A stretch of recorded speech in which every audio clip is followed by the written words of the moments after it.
Klan Gucci, salah satu garis keturunan Minangkabau tertua, menyimpan banyak rahasia dalam nama dan adatnya.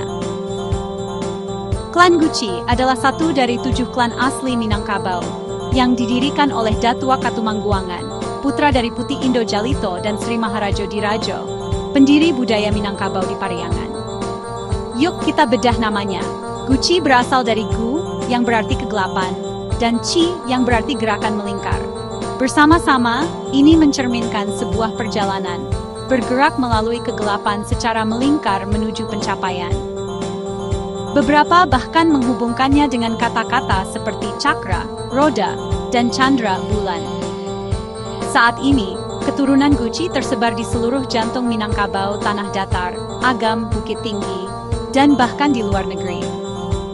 Secara budaya, klan Gucci mengikuti tradisi matrilineal Minangkabau, garis keturunan ditelusuri melalui ibu.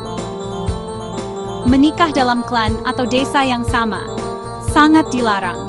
Itulah mengapa eksogami atau menikah di luar klan adalah hal yang biasa di sini. Jadi, lain kali kalau kamu mendengar tentang klan Gucci, ingat ya, itu adalah sebuah nama, sebuah perjalanan, dan warisan budaya yang kaya.